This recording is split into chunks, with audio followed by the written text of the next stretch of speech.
Good morning सभी को। Voice clear है? चलिए, सभी का स्वागत है। कल जैसे कि पूर्व घोषणा कर दी गई थी कि जो हमारे यूनिट टेस्ट चल रहे हैं, अब इंडियन ज्योग्राफी का आज एक टेस्ट होना है, तो देखते हैं आपकी कितना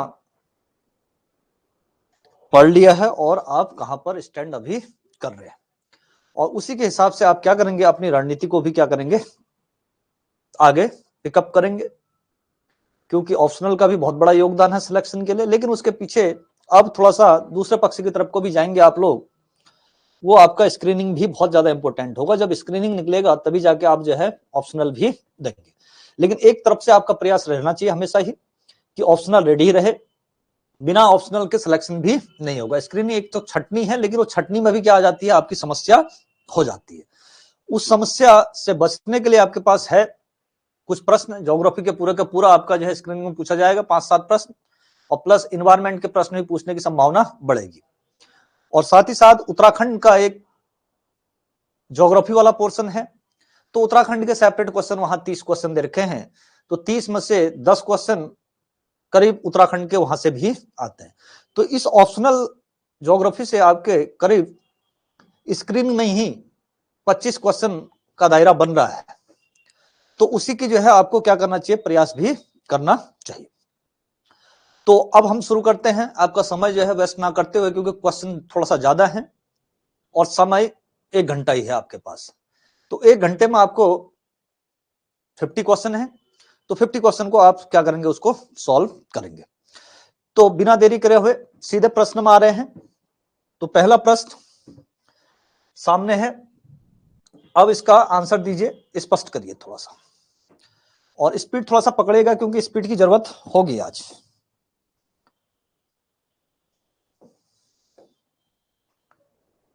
चलो, प्रश्न नंबर फर्स्ट क्या कहना चाह रहा है?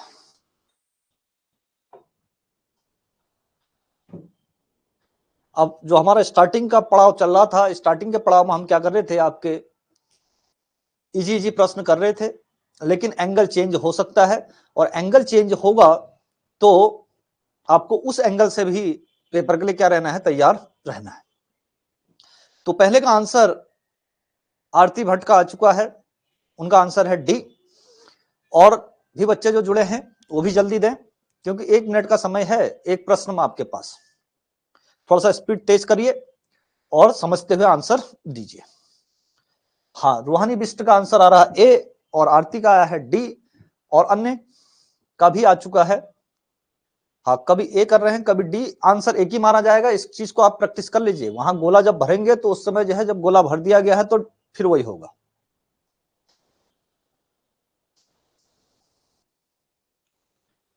अब जो भी आपने आंसर दिया, देखिए यही तो आप लोगों की गलतियां होती, देखिए इसी गलती से आपसे सीखना पड़ेगा। चलो, आपका आंसर मैंने क्या मान लिया, डी मान लिया। आप अब आपने कहा चलो आंसर हमारा क्या हो गया, डी हो गया। तो और बच्चे आंसर नहीं दे रहे हैं, तो इसका आंसर देखो, पहले आंसर सही कर रखा था, अब आंसर क्या हो गया है, आपका गलत हो चुका है। तो दूसरे से पूछ के आंसर अगर जब दोगे, वहां नकल करोगे तो फेल होगे। अब देखो प्रश्न क्या कह रहा है, भारत का अक्षांशीय विस्तार लगभग समान है और उसके लंबाई और चौड़ाई की दूरियों में अंतर पाया जाता है। अब देखो, आपने जब अक्षांश एवं देशांतर रेखाएं पढ़ी होंगी, चाहे आप कितने डिग्री में भी लें, तो इनके बीच की दूरी की बात हो रही है। चाहे यहां तक जाएंगे तो अक्षांशों के बीच की दूरी में तो कोई फर्क पड़ता ही नहीं है, लेकिन लंबाई का मतलब यह हो गया चौड़ाई, ये हो गई भारत की चौड़ाई, तो उसमें अंतर है। स्टेटमेंट ठीक है। फिर दूसरा क्या आ रहा है, भूमध्य रेखा पर देशांतर रेखाओं के बीच की दूरी सर्वाधिक होती है। ये भी पढ़ रखा है, देखो कि यहां क्या हो जाता था, डिस्टेंस आपकी बढ़ती थी ये वाली, और जब आप दूरी सर्वाधिक होती है, और क्रमशः कमी आती है ध्रुवों की ओर जाने पर। तो आंसर ए। अब देखिए दूसरा आंसर, भारत के किस राज्य की सीमा बांग्लादेश से नहीं लगती है? हालांकि हमको अभी मैपिंग वाला पोर्शन करना है, लेकिन थोड़ा सा आपने भी, इतना तो ज्योग्राफी आपने ग्रेजुएशन लेवल और पोस्ट ग्रेजुएशन में आपने पढ़ा होगा, जो नहीं पढ़ रखा है उसकी बात करेंगे। अब दूसरे का आंसर दीजिए जल्दी। भारत के किस राज्य की सीमा बांग्लादेश से नहीं लगती है?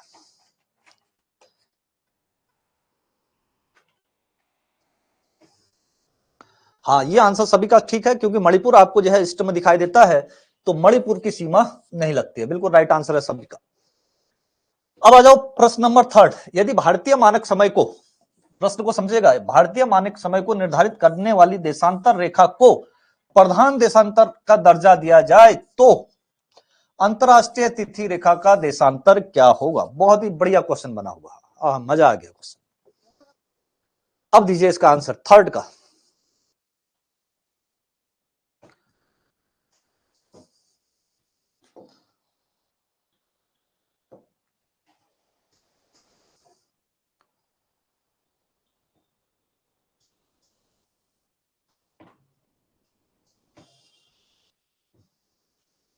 प्रश्न को ध्यानपूर्वक पढ़िए, कितने गलत हो रहे हैं लिखते भी जाइएगा आज। और आपको देखना होगा, फिर इसके बाद अपना अवलोकन कीजिएगा कि अभी हम कितने पानी में हैं और कितनी आवश्यकता आगे बढ़ेगी। अब कह रहे हैं भारतीय मानक समय को अगर हम प्रधान देशांतर रेखा मान लें, और माना भी जा सकता है, हमने बताया था आपको जब हम अक्षांश और देशांतर रेखाएं पढ़ रहे थे, तो वो तो देशांतर रेखाओं को तो हम किसी को भी पिक कर सकते हैं मिडिल पॉइंट। अगर भारतीय वाला प्रधान हो जाएगा तो अंतरराष्ट्रीय तिथि रेखा वाला क्या होगा? तो अंतरराष्ट्रीय तिथि रेखा देखेंगे तो 97.30 हो जाएगा। तो इसका आंसर ए है। अब आप अंतरराष्ट्रीय तिथि रेखा को समझ रहे होंगे, नहीं समझ पा रहे हैं, प्रश्न को कुछ अलग कर रहे हैं। ये था 0 डिग्री, 0 डिग्री अंतरराष्ट्रीय तिथि रेखा नहीं है, और यहां क्या है 82.5 भारत का है। अब यहां जो आती है 180 डिग्री की पूर्वी देशांतर रेखा, ये होती है आपकी अंतरराष्ट्रीय तिथि रेखा। तो अब ये जो 0 डिग्री हो जाएगा, तो इन दोनों के बीच का डिफरेंस देख लीजिए, इसको माइनस कर लो तो ये आ जाएगा। कैसे, ये बता दिया, देखिए अब कैसे। अब इसको कैलकुलेशन कीजिएगा। प्रश्न नंबर 4,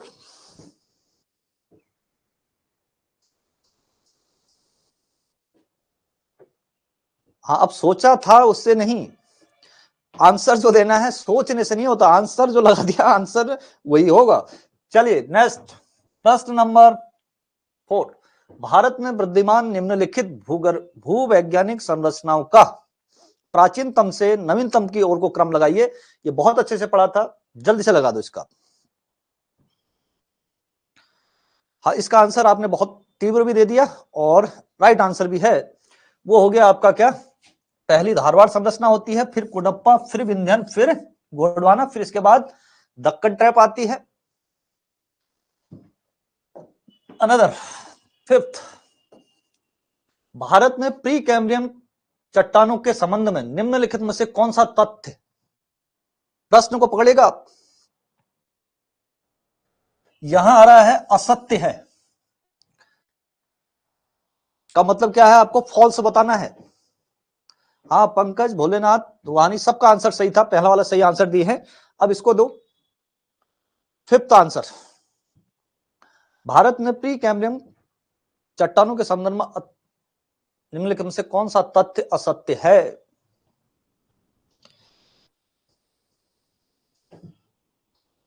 अरे वाह, आज तो इस बार तो लग रहा है पूर्व जब चेतावनी दे दी जाती है तो पूर्व चेतावनी में क्या करते हैं, पढ़ लिख के आ जाते हैं, तो आंसर कुछ सही हो रहे हैं आज।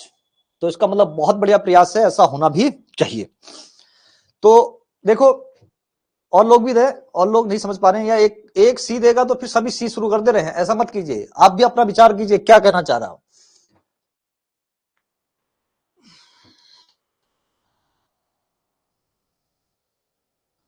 बहुत समय ले रहे हैं, समय लेंगे तो मैं पलट दूंगा, टाइम जितना है उतना ही टाइम के हिसाब से चलेंगे, नहीं तो प्रश्न छूटते हैं फिर।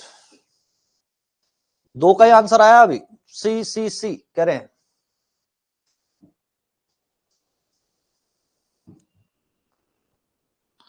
ओपन चैलेंज मिला है था सर, हाँ ओपन चैलेंज मिला है, तो देखो ठीक है, आपका आंसर सही है। ये क्या है, अत्यधिक वलित का मतलब नहीं होता, प्री कैम्ब्रियन में वलित पर्वत कहां से आ गए, तो आंसर क्या हो जाएगा, असत्य है। लो फिर चैलेंज मिला था तो अगला पकड़िए आप, चैलेंज मिलेगा तो चैलेंज हम भी तो लेके आएंगे। अभी तो 2 प्रश्न सही हुए हैं। अगला प्रश्न, दक्कन ट्रैप के संबंध में निम्नलिखित कथनों में से कौन सा असत्य है? फिर से पकड़िए, प्रश्न सॉल्व करते समय देखो असत्य को पकड़ना है, ऊपर प्रश्न को पढ़ो फिर आंसर दीजिए। मैं मूवमेंट थोड़ा सा कम करूंगा क्योंकि जो है आपको प्रश्न नहीं दिखाई देगा।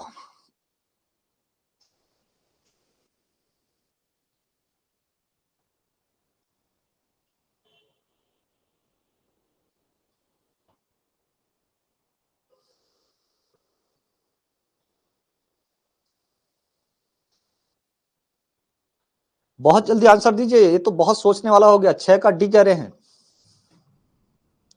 इतना समय लेंगे तो फिर मैं आंसर खुद ही बता दूंगा क्योंकि आप सोच नहीं पा रहे हैं। डी आ गया है।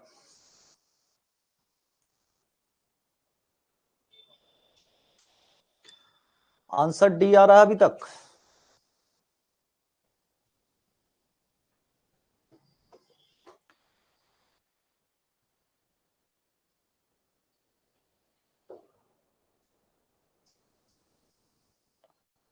डी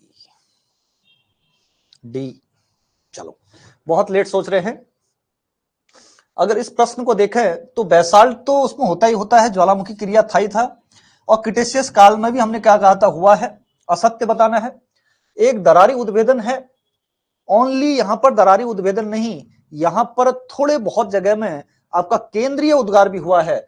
तो सिर्फ ये वाला स्टेटमेंट ए वाला क्या है, गलत है। ये तीनों स्टेटमेंट क्या है, सही है। दरारी उद्गार के साथ साथ यहां केंद्रीय उद्गार भी होता है। तो आंसर होगा इसका ए, छठे का।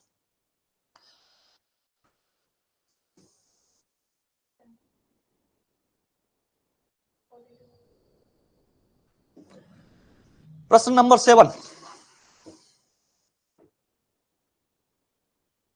दरारी उद्गार प्लस केंद्रीय उद्गार दोनों कुछ क्षेत्रों में।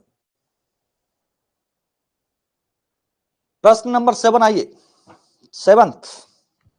बहुत जल्दी लगाओ इसको आप। ऐसे ही प्रश्न पूछते हैं, देखिएगा, ज्यादा रटने की आवश्यकता नहीं है, कॉन्सेप्चुअल ही प्रश्न सबसे ज्यादा बढ़ेंगे। उद्वेदन का मतलब होता है उद्गार, एरेप्शन। 7th का बी बिल्कुल सही आंसर। अब मैं बात नहीं करूंगा कि अरावली कब बना था, पूर्वी घाट कब बना था, डेक्कन ट्रप, और हिमालय सबसे लास्ट में है। तो ये आप जानते ही हैं जब हम भूगर्भिक संरचना पढ़ लेते। प्रश्न नंबर 8 फिर से देखो।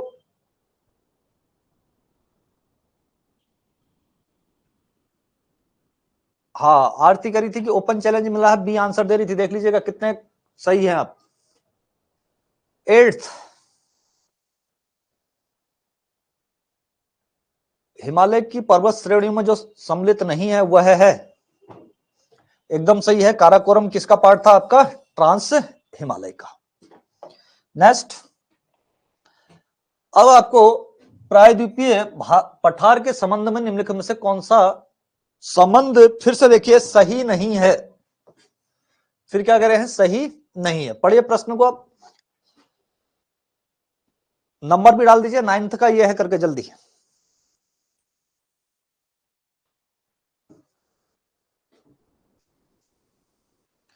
मैं इस कोने में खड़ा हो जाता हूं क्योंकि प्रश्न आपको बार बार डिस्टर्ब कर रहा है पढ़ने में। यहां पर है मेरा स्थान।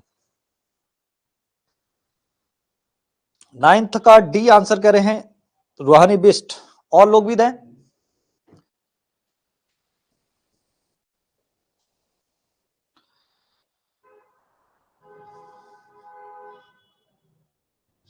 हाँ, 9th का सबकी आंसर सही है, डी आंसर होगा इसका, एकदम सही। 10,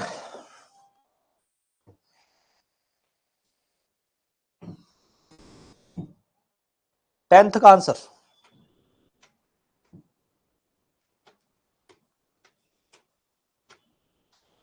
आंसर थोड़ा फास्ट देंगे, घंटा एक ही है आपके पास, वहां के बाद आपके प्रश्न छूट जाएंगे, उसका भी ध्यान रखेगा। जो नहीं आ रहा है तो नहीं लिख के कह सकते हैं, आगे स्किप कर दीजिए करके, वो भी हो जाएगा।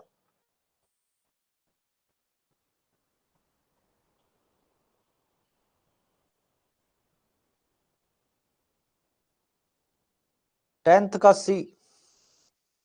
अरे आज तो कमाल हो गया है, इसका मतलब कल से पढ़ना शुरू कर दिया है। चलो, डांट का कुछ तो फर्क पड़ता ही है।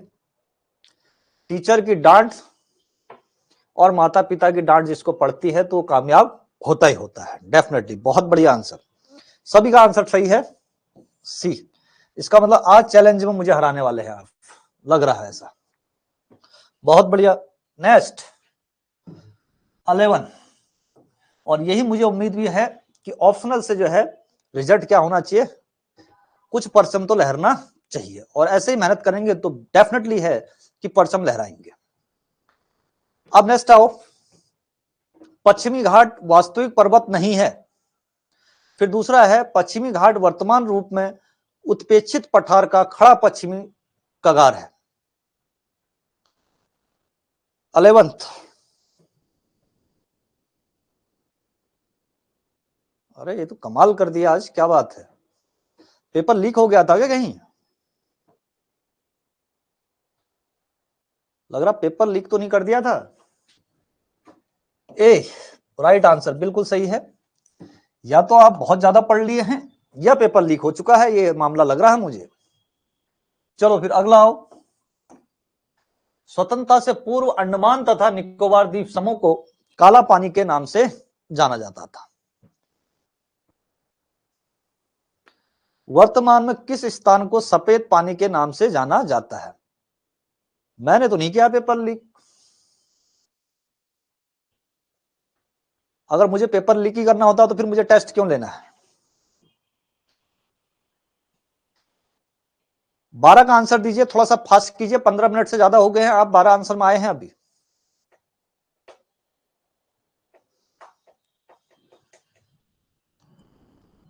No idea. बी करें उत्तरी ध्रुव क्षेत्र। अब जो कुछ है, कुछ तुक्के भी लगा रहे हैं, तो इसको कहा जाता है सियाचिन। सियाचिन में जो सैनिक होते हैं वो भी लगभग सजा के जैसे ही काम करते हैं वहां। 13 कयाल क्या है? पंकज ने लगा दिया डी, मेरे कहने के बाद लगाया, पहले नहीं लगाया।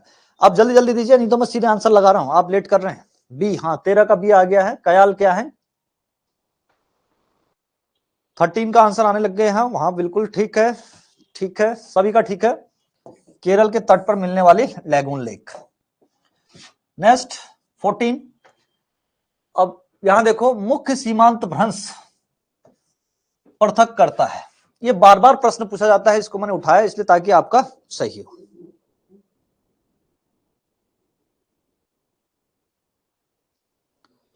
कोई बात नहीं, सोचा था, कंफर्म नहीं था, तो ये भी छोटे जाते हैं, हर प्रश्न थोड़ा करा जाता है, प्रश्न कुछ छोड़ने के भी होते हैं। अब देखो यहां एमबीटी की बात हो रही है, मेन बाउंड्री थर्स्ट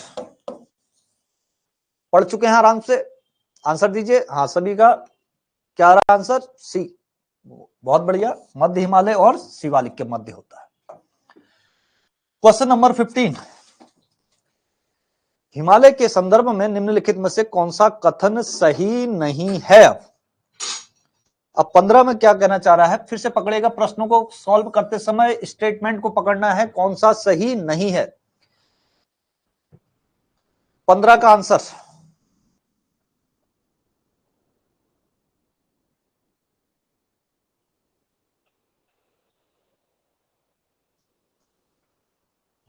ब्राइटनेस वगैरह सब ठीक है, ब्राइटनेस कम लग रही है मुझे, दिख रहा होगा आपको प्रश्न, अब प्रश्न दिख रहे हैं, ब्राइटनेस थोड़ा सा कम है लेकिन स्पष्ट दिख रहा है। सभी का आंसर है डी, बिल्कुल, आग नहीं चट्टाने नहीं पाई जाती, यहां सभी चट्टाने पाई जाती हैं, राइट आंसर। फिर से क्वेश्चन नंबर 16, फिर हिमालय के संदर्भ में आ रहा प्रश्न।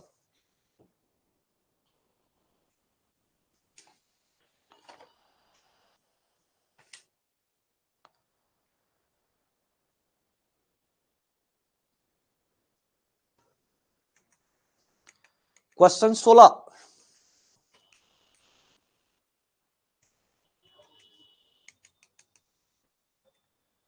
ए आंसर दे रहे हैं सब। हिमालय के उत्तरी ढाल पर हिम नदियों का जमाव अधिक है, हिमालय के उत्तरी ढाल पर अपेक्षाकृत मंद है।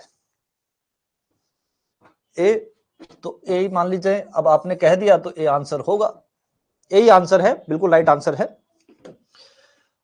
फिर से आइए अगला, नेक्स्ट क्वेश्चन नंबर 17, यदि हिमालय पर्वत श्रेणियां नहीं होती तो भारत पर सर्वाधिक संभाव्य भौगोलिक प्रभाव क्या हो सकता था? प्रश्न को समझिएगा, संभाव्य कह रहा है भौगोलिक प्रभाव क्या हो सकता था अगर नहीं होती। तो आपने पढ़ रखा है, देखो देश के अधिकांश भाग में साइबेरिया से आने वाली, हमने पढ़ा था वहां, रोक देता है।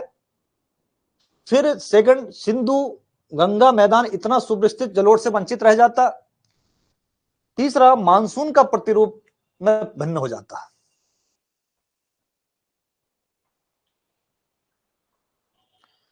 यानी यहां तीनों संभाव्य है। डी बैरियर का काम करता है। अब जब यहां हिमालय होता ही नहीं तो नदियों की उत्पत्ति नहीं होती, तो मैदान भी नहीं बन सकता था, और मानसूनी हवाएं बिना टकराए क्या होती, आगे बढ़ जाती। तो डी आंसर। क्वेश्चन नंबर 18, अब पर्वतों के संदर्भ में आया। देखो पर्वत चोटियों का पूरब से पश्चिम की ओर क्रम क्या होगा। अब यहां से क्या लगाना है, देखो पूरब से पश्चिम। प्रश्न ऐसे पूछे जा रहे हैं, जो आप जो है सिर्फ रटे जा रहे हैं कि इतनी हाइट, वो कुछ नहीं है। प्रश्नों का तर्क यह होगा कि आपको अब पश्चिम से पूरब की तरफ को लगाना है इसको।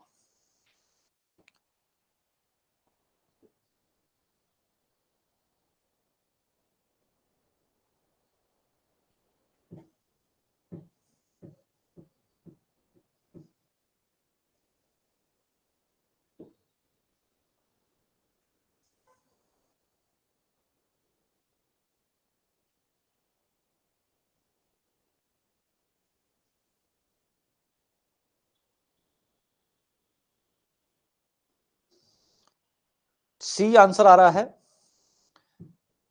पश्चिम से पूर्व या पूरब से पश्चिम। सी आंसर आप लोगों का गलत है। हाँ, कोई बी में आ गया है।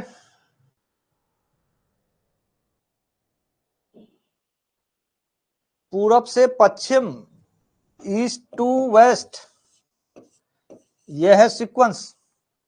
तो सबसे ईस्ट में कौन सा होगा, कंचनजंगा।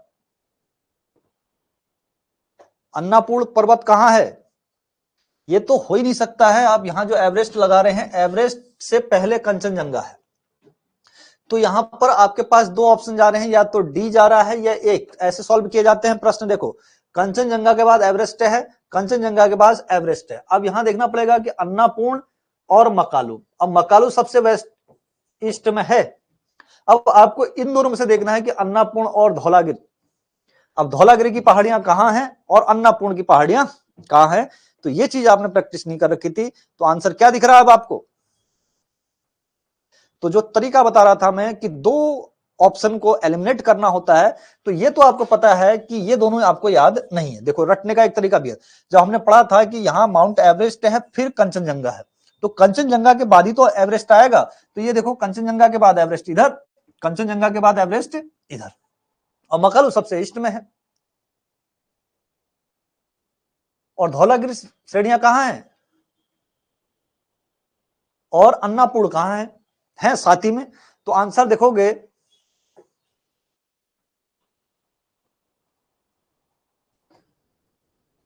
तो आंसर क्या हो जाएगा आपका, ए। इसको देखेगा। नेक्स्ट 19, प्रश्न नंबर 19, निम्नलिखित पहाड़ियों में से कौन सी पूर्वी घाट और पश्चिमी घाट के मिलन स्थल को बनाती है।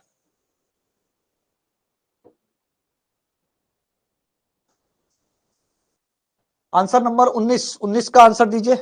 फिर कैसे कैसे करेंगे तो जो है पूरा जो है क्लास का समय निकल जाएगा, फिर आपकी जो है अगली क्लास हो जाएगी तो आपका प्रश्न छूट जाएंगे। डिस्कशन कर लेंगे। इसको बताइए, अन्नामलाई पहाड़ी कह रहे हैं, ए।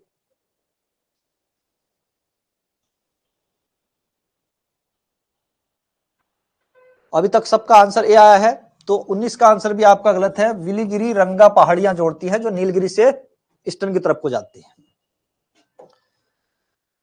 क्वेश्चन नंबर 20, कश्मीर घाटी स्थित है। घाटी पढ़ा था हमने, ग्रेटर हिमालय और मध्य हिमालय के मध्य स्थित घाटियों को नाम पढ़ रहे थे। तो किस किस के बीच है 20 का आंसर।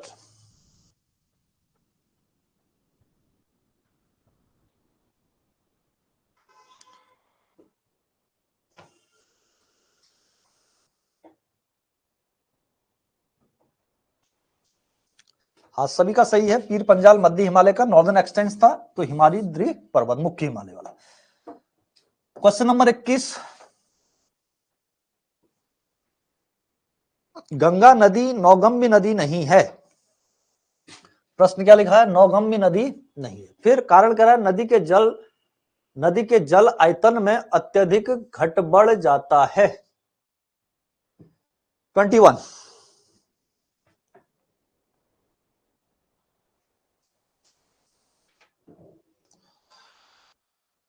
का आंसर बी कह रहे हैं। गलत भी लिखते जाना कितने हैं। चैलेंज इतने आसानी से भी नहीं जीत पाओगे। चैलेंज तब जीतोगे जब 50 में से 45 सही कर दोगे।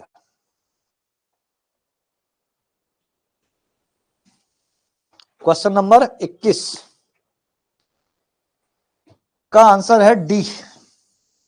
ए गलत है परंतु आर सही है। क्या गंगा नदी जो है नौगम्य नहीं है? इसमें ट्रांसपोर्ट नहीं होता है?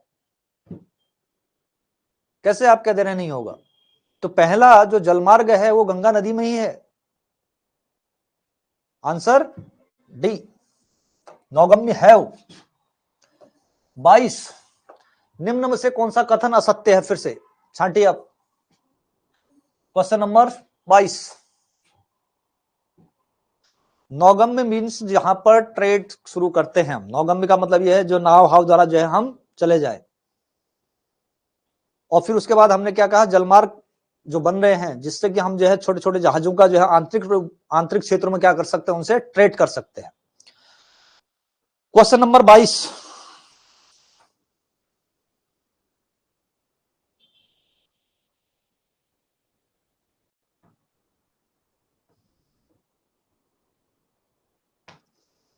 मजा आ रहा है प्रश्नों में? बहुत सोचना पड़ रहा। देखिए आधे घंटे में 22 क्वेश्चन भी नहीं कर पाए हैं अभी। बी आंसर आ गया है 22 का। हालांकि उतना हिंट भी दे रहा हूं मैं अभी, आप तब भी जाके जो है गलत कर रहे हैं। वहां लिख दिया था असत्य, जबकि यहां पर मेरा डिस्कस करने का कोई औचित्य बनता नहीं है क्योंकि मैंने औचित्य बता दिए थे। हाँ एक बढ़ चुके हैं डी की तरफ को। ये आंसर सही आया है अब डी वाला। ये कंचनजंगा काराकोरम और पीर पंजाल श्रेणियों के मध्य कहां से स्थित है? स्टेटमेंट गलत बताना है आपको। नेक्स्ट, कुछ सहायक नदी हैं, कुछ मुख्य नदी हैं। इनको आपको क्या करना है? बताना है कौन कौन सी सहायक किस किस की है। ये नर्मदा है, चंबल नर्मदा की सहायक है। कौन सा स्टेटमेंट सही है? क्वेश्चन नंबर 23 सोन यमुना की सहायक है। मनास या मानस इसको करके नाम से जानते हैं, ब्रह्मपुत्र की सहायक है।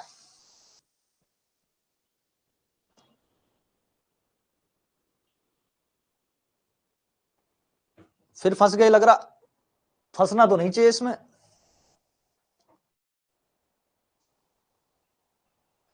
क्वेश्चन नंबर 23 का सी। आप अपने गलत वाले लिखते जाना बस, बहुत तुक्का चल रहा है। सोन नदी जो है गंगा की सहायक है, यमुना की नहीं है। अब पहले दूसरा स्टेटमेंट देखो कहां पर गलत है। आंसर डी वैसे ही आ गया। और चंबल कोई नर्मदा की थोड़ी सहायक है? चंबल कल ही पढ़ा था आपने, यमुना की सहायक नदी है। नेक्स्ट, अब प्रश्न ऐसे बनेंगे, देखेगा जो मैं पढ़ा रहा हूं उसी पैटर्न पर तैयारी करिए। प्रश्न जो बन रहे हैं उन्हीं प्रश्नों का जो है यहां पर आपसे क्या किया जा रहा है? विशेषकर चर्चा की जा रही है। अब यहां क्या है? फिर से देखिए, जो मैं पढ़ाने का सीक्वेंस रखता था, यहां पश्चिम से पूर्व की ओर सही क्रम है। ये वाला प्रश्न पढ़ रखा है कल ही।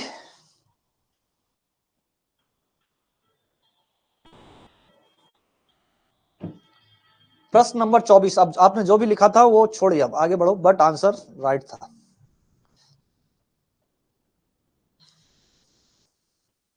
नेक्स्ट प्रश्न क्या कह रहा है?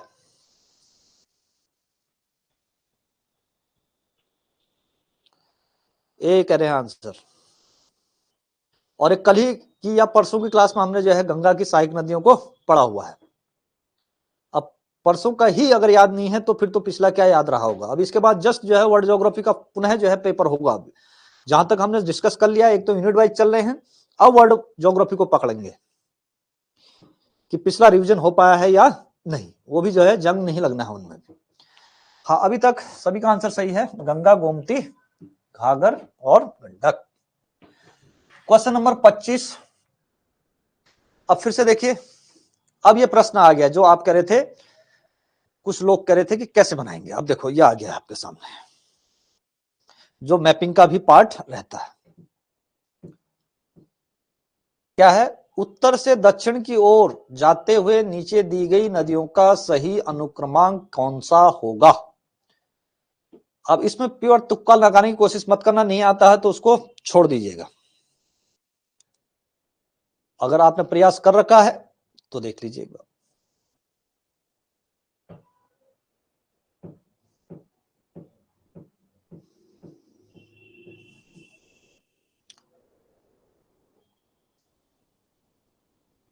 कर लिया प्रयास, नहीं हो पाया प्रयास, तो इसका आंसर है एक, यहां अपने आप को जो है आबेल मुझे मार कुल्हाड़ी खुद मारनी है।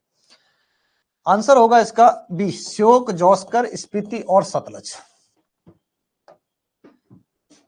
अब इसका एग्जाम्पल बताइए, बहुत छोटा प्रश्न है, आराम से बता सकते हैं इसका आंसर।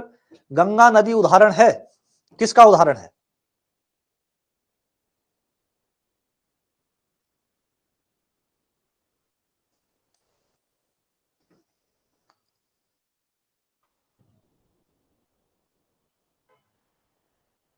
ए ए ए ए ए आ गया है, पूर्ववर्ती।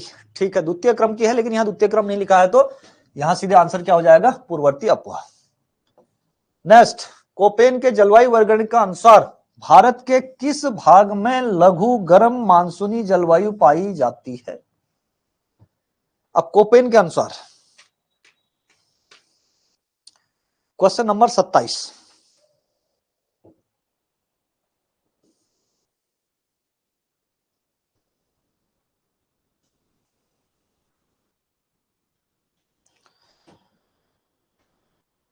आंसर दीजिए 27 का।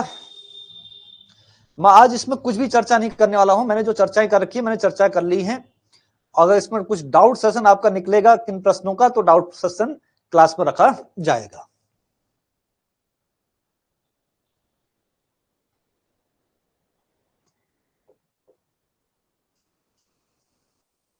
सी कह रहे हैं उत्तरी पश्चिमी तट, ये भी प्योर तुक्का है। इसका आंसर है ए, दक्षिणी पश्चिमी तट। यहां देखिए, लघु गर्म मानसूनी जलवायु, जहां बहुत ज्यादा गर्म ना हो, नेक्स्ट, और मानसूनी भी होना चाहिए वहां। भारत में शरतकालीन वर्षा के क्षेत्र निम्नलिखित में से कौन से हैं? बहुत जल्दी आंसर दीजिए, छोटा प्रश्न है लेकिन प्रश्न अच्छा है। भारत में शरतकालीन वर्षा के क्षेत्र निम्न में से कौन से हैं?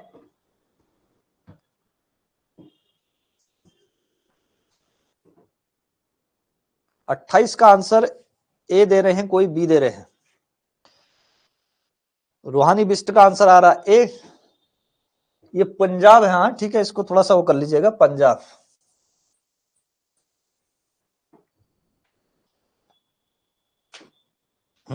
आरती का आंसर सही आया, पंजाब एंड तमिलनाडु। पंजाब में अब इससे रिलेटेड एक आध प्रश्न और बने होंगे। बिच्छोम, कौन सा बिच्छोम? Western disturbance. और यहां तमिलनाडु में उत्तर पूर्वी मानसून से होती है वर्षा।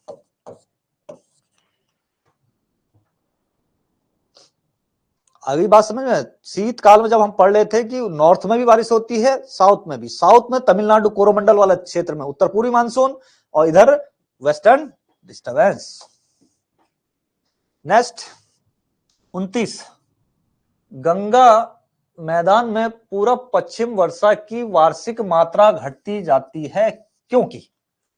अब गंगा के मैदान में जैसे मानसूनी वर्षा का हमने वितरण पढ़ा था कि पूरब से पश्चिम जाएंगे तो क्या होगा, उत्तर से दक्षिण जाएंगे तो क्या होगा, दक्षिण से उत्तर की तरफ को जाएंगे तो क्या होना है। तो यहां क्या कह रहा है आंसर, देखिए आप सही से लगाइए। 29,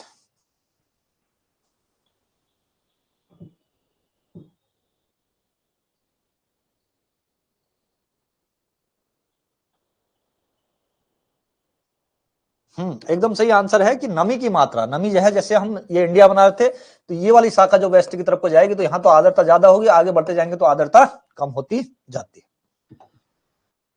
फिर आ गया कथन कारण वाला एक, उससे रिलेटेड है। देखिए ये भी प्रश्न मैंने बहुत अच्छे से उस दिन डिस्कस किया था आपको। 30 का आंसर दीजिए। दक्षिण भारत में ऋतु परिवर्तन उत्तर भारत की अपेक्षा कम रहता है। दक्षिण भारत में समुद्र का समकालीन प्रभाव अधिक रहता है। क्या कथन कारण दोनों सही हैं? व्याख्या भी सही हो रही है। इस चीज को देखते हुए इसका आंसर दीजिएगा। आ गया सभी का आंसर? ठीक है, बहुत बढ़िया, दोनों ही ठीक है, व्याख्या भी स्पष्ट हो रही है। फिर आ जाओ, फिर से देखिए हिंट दे रहा हूं। हिंट क्या है यहां, इसको पकड़ना है। असत्य की बात हो रही है तो असत्य बताना है आपको इसमें से। ये मानसून से संदर्भ में है कि आपका फॉल्स स्टेटमेंट क्या होगा। तो फॉल्स स्टेटमेंट क्या है दीजिए।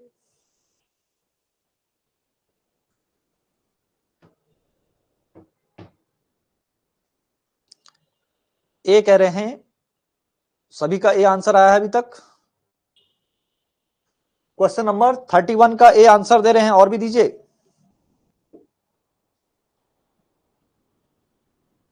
प्रश्न में असत्य बताना है। आरती भी करी ए।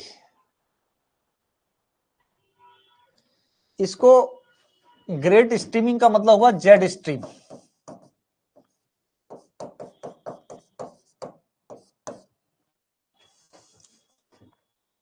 इसका आंसर होगा, गलत बताना है तो ये होगा, बाकी सारे स्टेटमेंट ठीक है।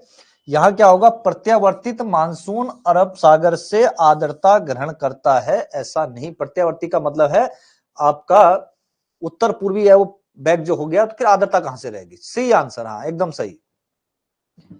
नेक्स्ट, यदि भारत में कर्क रेखा के स्थान पर विषुवत रेखा होती तो यहां की जलवायु का जो प्रभाव पड़ता वो क्या होगा। अभी देख लेंगे, मेरे पास पेपर है, उसमें जो है जो आपका होगा उसमें विचार कर लेंगे। पहले इस पर विचार कीजिए आप।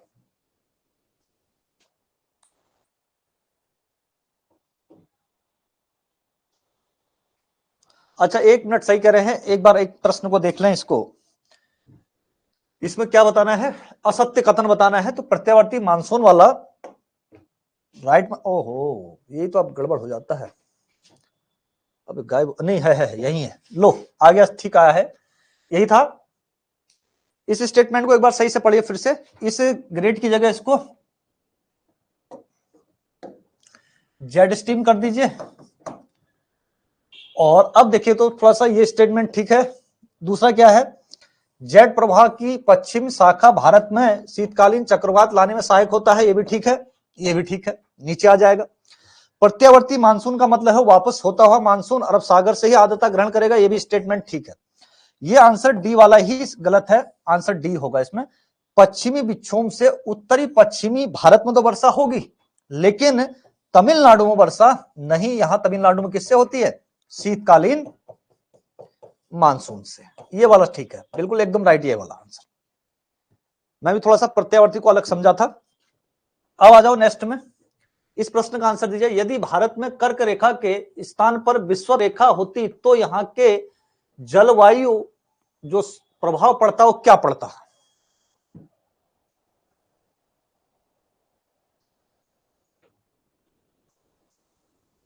क्वेश्चन नंबर 32 में आ जाओ। बी, अधिक ताप और अधिक वर्षा। 32 का बी। और लोग दें, और लोग क्या कहना चाह रहे।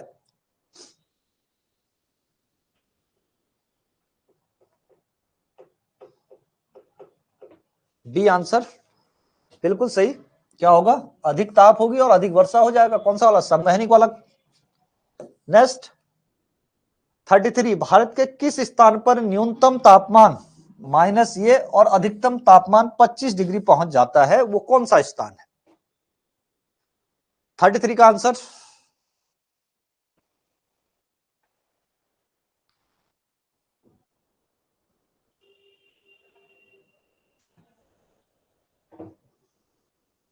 सी आंसर आ रहा है लेह में, ये भी सही है आंसर आपका, लेह। 34 पश्चिमी घाट पर्वतमाला के पूर्वी भाग में वृष्टि छाया प्रदेश होने का प्रमुख कारण निम्नलिखित में से कौन सा है?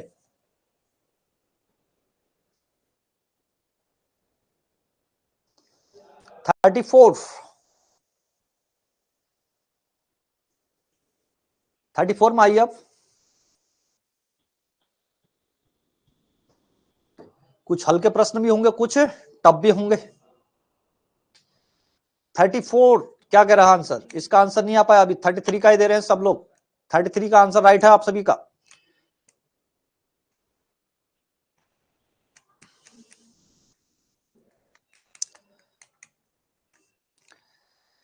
एक का आ गया डी आंसर, दूसरे का भी डी आ गया। मंदढाल, मंदढाल से इससे लेना देना नहीं होता है, इसका तापमान से है लेना देना। यहाँ की तरफ को तापमान बढ़ जाता है, इधर समकालीय होगा, फिर पर्वत आ जाता है, उस तरफ तापमान बढ़ रहा है। तो वैसे तो पर्वतीय वर्षा के कारण होता है ये वाला क्षेत्र, लेकिन इस तरफ देखोगे तो इसकी तुलना में यहाँ क्या है, तापमान ज्यादा है। 35 वर्षा की सर्वाधिक विरलता, सबसे कम वर्षा निम्न में से कहां पाई जाती है? अब 4 स्थान फिर से आगे, लेह, जैसलमेर, जोधपुर या बीकानेर।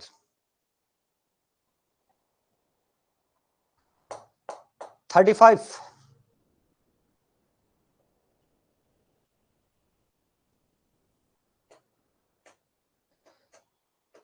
35 का आंसर, 35 का आंसर भी ले ही है, यही सबसे कम पाई जाती है, क्योंकि ये भी वृष्टि छाया में आता है आपका। 36 निम्नलिखित में से भारत का मुख्य सूखा क्षेत्र कौन सा है? ड्राउट एरिया वाला। फिर इसको जो है मानसूनी वर्षा से ही आना है आपको, वृष्टि छाया प्रदेश वगैरह देखना है कि इसमें सबसे ज्यादा जो ड्राउट है, सूखा है, वो कहां होगा? दक्षिणी पठार भाग पर, पूर्वी तटीय मैदान पर, अरावली का पश्चिमी भाग या मध्य गंगा का मैदान। 36 का सी कह रहे हैं, बिल्कुल राइट आंसर है, अरावली के वेस्ट में होगा सबसे ज्यादा सूखा। फिर 37 उत्तरी पूर्वी मानसून से अधिक वर्षा प्राप्त करने वाला राज्य कौन सा है? इसमें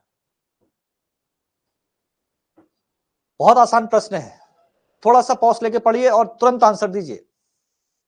बिल्कुल सही, उत्तर पूर्वी मानसून की बात आ रही है तो ओनली तमिलनाडु में ही वर्षा करता है। 38 भारत में वर्षा का अधिक होते हुए भी यह देश प्यासी धरती समझी जाती है, क्या कारण है इसका? उसका आंसर सभी लोगों ने सही दिया है। जो आंसर प्रश्न आसान दिख रहा है तुरंत आंसर देते रहो, जैसे ही जिसमें जो है लैंग्वेज थोड़ा सा बढ़ रही है, थोड़ा कॉन्सेप्ट आ रहा है तो आंसर लेट हो जा रहा है। फिर भी प्रयास सही कर रहे हैं, आज प्रदर्शन ठीक है। अब ये देखो प्रश्न लिखा है, फिर भी इसको प्यासी धरती क्यों समझा जाता है? 38 का आंसर भी सही है, यानी उपयुक्त तो सभी लगा हुआ है, तो सभी कारण इसके लिए जिम्मेदार होते हैं। पानी वर्षा होती तेजी से बह के समुद्र में पहुंच जा रहा है, तापमान ज्यादा है तो वाष्प हो जाता है। वर्षा आपका क्या है, मानसून के समय होती है, इसलिए जो है इसको प्यासी भूमि के नाम से भी जानते हैं। 39 मानसून का निर्वर्तन इंगित होता है, जो निर्वर्तन का मतलब क्या है, रिटर्निंग मानसून। तो क्या स्थितियां बनती हैं? आकाश साफ से, बंगाल की खाड़ी में अधिक दाब परिस्थिति से, स्थल पर तापमान के बढ़ने से। 3 में से कौन से कारक होंगे? 39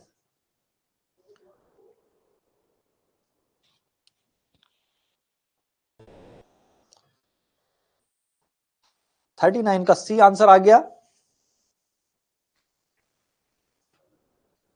और भी सोचिए थोड़ा सा, सभी ठीक है तो इसके सी होंगे। 3 के 3 कारक क्या होते हैं इसके लिए जिम्मेदार होते हैं?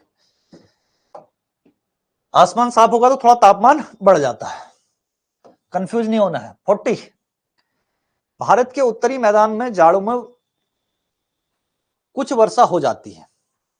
स्टेटमेंट को पढ़िए फिर उसका कारण देखिए। जाड़ों में उत्तर पूर्वी मानसून सक्रिय होता है। दोनों सही हैं, कथन कारण और व्याख्या भी स्पष्ट हो रही है, क्या कहना चाह रहा है? 40 क्वेश्चन।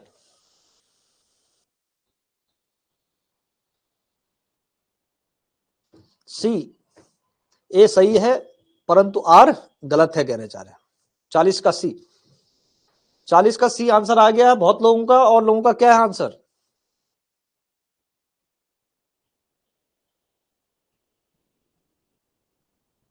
और लोग थोड़ा सा पॉज ले पा रहे हैं, शायद प्रश्न को गहनता से अध्ययन कर रहे हैं। कर लीजिए, अध्ययन कर लीजिए। जहां पर समय लगने की बात है तो समय तो लगना चाहिए, लेकिन जाना क्या चाहिए? प्रश्न राइट आंसर होना चाहिए। अभी तक नहीं आया। अब बी भी हो सकता है, सी भी हो सकता है, ये नहीं। आंसर एक बार बताइए। आंसर है बी। दोनों कथन सही है लेकिन व्याख्या गलत है। बी भी हो सकता है नहीं। यहां जाड़ में उत्तर पूर्वी मानसून सक्रिय होता है, ठीक है, स्टेटमेंट तो ठीक है ही। जाड़ों में तो होता है उत्तर पूर्वी मानसून सक्रिय, और जाड़ों में मैदानी क्षेत्रों में वर्षा पछुआ विक्षोभ से हो जा रही है। स्टेटमेंट दोनों सही है लेकिन व्याख्या नहीं हो रही है। नेक्स्ट, फिर आ गया कथन कारण वाला एक। प्रति चक्रवातीय स्थितियां शीत ऋतु में तब बनती हैं जब वायुमंडलीय दाब उच्च हो जाता है और वायु ताप निम्न होता है। पहला कथन है। कारण इसका क्या करें? उत्तरी भारत में शीतकालीन वर्षा से निम्न ताप वाली प्रति चक्रवातीय स्थितियां उत्पन्न होती हैं। अब 41 को सोचिए थोड़ा सा।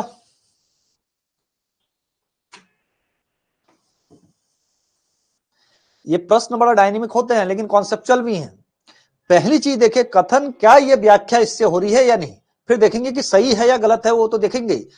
तो पहला चीज देखना है, दोनों सही हैं तो हो सकते हैं, लेकिन जो ऊपर स्टेटमेंट है उसकी व्याख्या क्या ये स्टेटमेंट कर पा रहा है, तब लगाएंगे ए की व्याख्या भी हो रही है। अगर स्टेटमेंट सही है तो सिर्फ लगाएंगे ये, अगर स्टेटमेंट गलत है तो हटा देंगे। 41 का आंसर क्या होगा आपका?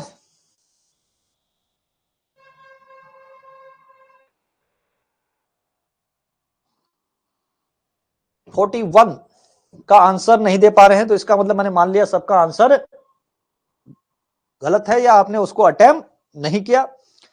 तो 41 का आंसर होगा नो आइडिया। क्यों? आइडिया होना चाहिए। सी, वर्षा प्रति चक्रवात में वर्षा होती है, ये आपने पढ़ा है। अगर उत्तर भारत में शीतकालीन वर्षा से निम्न ताप होगा तो वर्षा जब हो जाती है तो उसमें कोई एंटी साइक्लोन बनता है, एंटी साइक्लोन में वर्षा नहीं होती है। तो दूसरा स्टेटमेंट क्या है आपका? गलत है, पहला स्टेटमेंट सही है। अब आ जाओ 42 प्रश्न। निम्नलिखित कथनों पर विचार कीजिए और यहां बताना है आपको सही स्टेटमेंट क्या है, राइट स्टेटमेंट। अब देखिए, दक्षिण भारत से उत्तर भारत की ओर मानसून की अवधि घटती जाती है। फिर आ गया प्रश्न बढ़िया। फिर कह रहे हैं उत्तरी भारत के मैदान में वार्षिक वृष्टि की मात्रा पूरब से पश्चिम की ओर घटती जाती है। सही है स्टेटमेंट का आंसर सी। हाँ, सभी दे रहे हैं, दोनों स्टेटमेंट क्या है? सही। नेक्स्ट 43, गंगा के मैदान में मृदा की उर्वरता के बने रहने का कारण क्या है? क्या कारण हो सकता है कि इसकी मृदा जो है उर्वरता ज्यादा होती है? लगातार सिंचाई, या ऊसर भूमि का सुधार, या मानसूनी वर्षा, या वार्षिक बाढ़ एवं नवीन मृदा का जमाव। पंकज का आंसर आया आप सही, सभी का सही है। यानी यहां वार्षिक बाढ़ आती है तो अपने साथ सेडिमेंट ले जाती है, और नवीन जलोढ़ के मैदान होते हैं तो क्या होती है? फर्टिलिटी ज्यादा हो जाती है। फिर से आइए 44, निम्नलिखित प्रकार की वनस्पतियों को प्रभावित प्रतिशत के आधार पर आरोही क्रम पर, अब परसेंटेज देखना है पूरे इंडिया में और उस आधार पर लगाइएगा। इसको जल्दीबाजी मत करना, कुछ आप गलतियां इसमें कर सकते हैं। देखो पूरा इंडिया का डायग्राम देखिए और उसमें देखना है कि प्रतिशतता सबसे ज्यादा किसकी होगी। 44, ये तो मैं आपको यहां पर हिंट दे रहा हूं तब आप जो है प्रश्न कर रहे हैं, वहां पर आपको हिंट नहीं मिलेगा, वहां पर सोच के समझना है। जब आप जो है फाइनल वहां पर पेपर देंगे, वहां हिंट देने वाला कोई नहीं होगा। 44 का आंसर दीजिए जल्दी।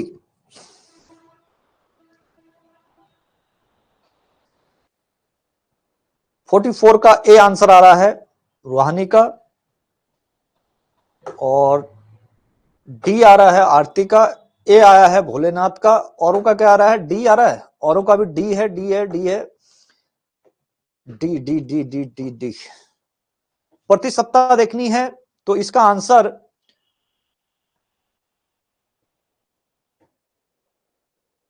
ए है। सबसे ज्यादा कटीला क्षेत्र आएगा, देखो पूरा का पूरा कटीला, ये बुंदेलखंड, यहां 6%, मात्रा नहीं,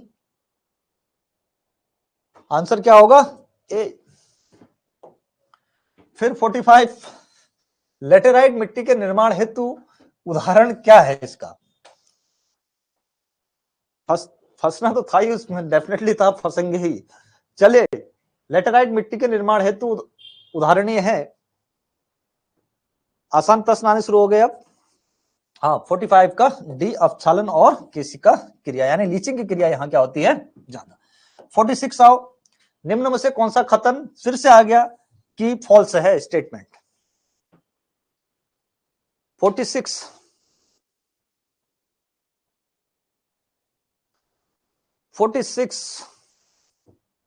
अभी 45 में चल रहे हैं। 45 डी तो मैंने खुद ही बता दिया था, 45 का जो भी है।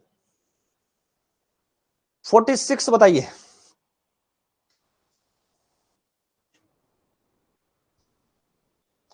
फोर्टी सिक्स का आंसर आने लग गए हैं, डी डी डी डी। हाँ, ये बिल्कुल राइट आंसर है। स्थानांतरण कृषि में निक्षेपण से निर्मित होती है, ऐसा नहीं, ये जो है स्थानांतरण कृषि जो होती है, झूमिंग कल्चर जिसको कहते हैं आप, तो झूम कल्टीवेशन, वो जो है जंगलों को काट के होती है, ना कि मिट्टी के निक्षेपण से नहीं। फिर आ जाओ 47। अब आपके पास 2-3 प्रश्न और रहे हैं जो माइनस हुए हैं, उसको सुधार सकते हैं जितने माइनस हुए थे। भारत के दक्षिणी प्रायद्वीपीय पठार पर मिलने वाली वनस्पतियों पर निम्न में से किस कारक का सर्वाधिक प्रभाव पड़ता है। अब इस प्रश्न को सही करिए। 47, 3 प्रश्न और बचे हैं आपके पास। सी, कोपेन भी यही कहता था, वर्षा की मात्रा से तय होता है, यानी इसका आंसर क्या होगा आपका, सी। फिर आ जाओ, पश्चिमी घाट की महत्वपूर्ण वनस्पति कौन सी है। पश्चिमी घाट की महत्वपूर्ण वनस्पति कौन सी है। 47 का आंसर सभी का राइट। 48 का बताइए। चंदन है, देवदार है, चीड़ है या सागौन है। ए आंसर आ गया है चंदन।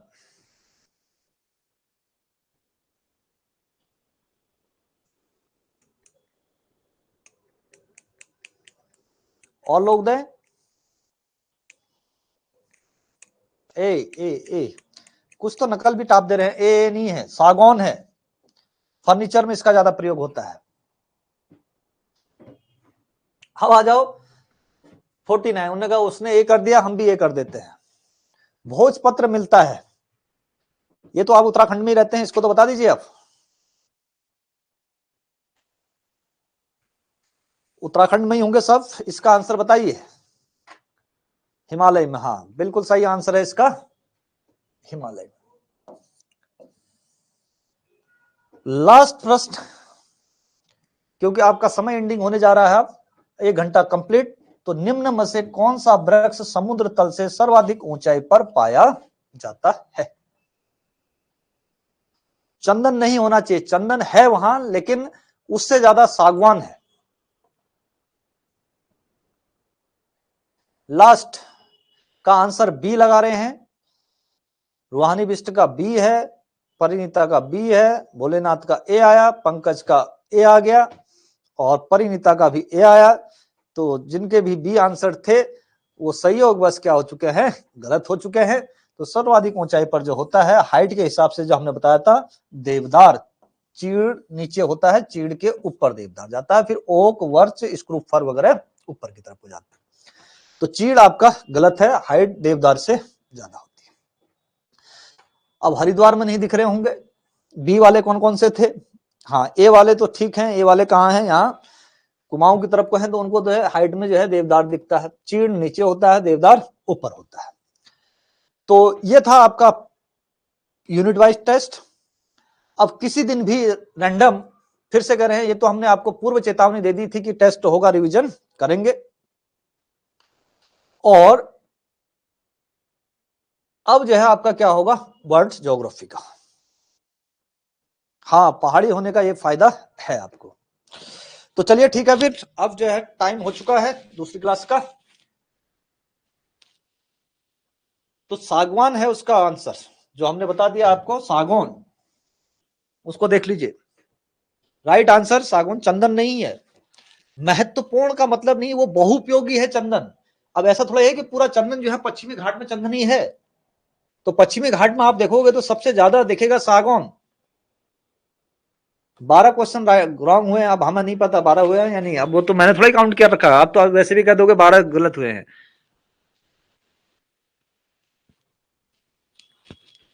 चलिए ठीक है, एनालिसिस आपने खुद कर लिया होगा, कितने सही हैं कितने गलत हैं, अब उन्होंने बता दो दिया। वो कह रहे हैं कि जो है गलत हो रहे हैं 20 और कह रहे हैं कि 12 ही गलत हैं।